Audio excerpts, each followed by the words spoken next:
నేను అలా మాట్లాడటానికి ప్రధానమైన కారణం ఏంటంటే, 'లూలు మాల్‌లో' నిధి అగర్వాల్ తను పడ్డ వేదన, తన కార్‌లోకొచ్చిన తర్వాత తను ఎంబ్రాసింగ్‌గా ఎలా ఫీల్ అయిందో, అది నా మైండ్‌లోంచి పోలేదు.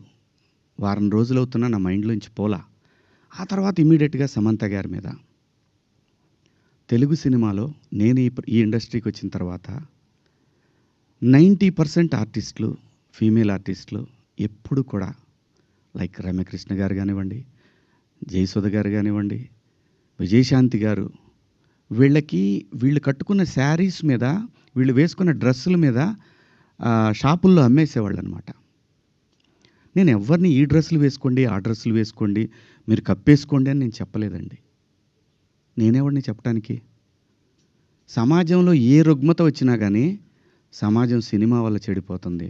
మీరు వేసుకునే డ్రెస్సుల వల్ల చెడిపోతుంది. మీ సినిమా వల్లనే ఈ ప్రపంచం నాశనం అవుతుందనే మాటలు వింటూ ఉన్నాం కాబట్టి తరచు. ఇక్కడే బతికి, ఇక్కడే నా కుటుంబాన్ని ముందుకు తీసుకెళ్తూ, నా పిల్లల్ని చదివించుకుంటూ, ఇక్కడొచ్చిన డబ్బులతో చదివించుకుంటూ, సినిమాని ఎవరు అనకూడదు అనే పంతాలో మనం ఎందుకు వాళ్ళకి అవకాశం ఇవ్వాలనేటటువంటి ఆలోచనతోటి నేను ఆ సందర్భంలో వచ్చిన మాటలు నాకు ఇప్పటికి కూడా నాకు నమ్మబుద్ధి కావట్లేదు. నేను ఆ 2 పదాలు నాకెందుకొచ్చినాయని. ఇందాక మన జర్నలిస్ట్ మిత్రులకి నేను నా ఫోన్‌లో ఉన్న మెసేజ్‌లు చూపిచ్చాను. ఏమని? ఫస్ట్ నేను అపాలజీ చెప్పింది నా భార్యకి. వెంకట్ గారు మీరు చూసారు కదా! ఎన్ని గంటలకండి నైటు?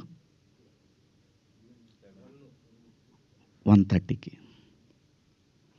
11:18 మా వాడికి నాకే ఎందుకో కొట్టింది. ఏది జారింది, క్షమాపణ చెప్దామని చెప్పి బాత్రూమ్‌లో ఇంట్లో వాళ్ళందరూ బాధపడుతుంటే బాత్రూమ్‌లో షూట్ చేసి నేను మా వాడికి పంపించా.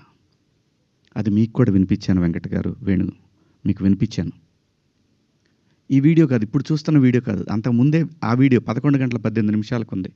నేను మా ప్రసాద్‌కి పంపించా. వేసేద్దాం అబ్బా ఎందుకని.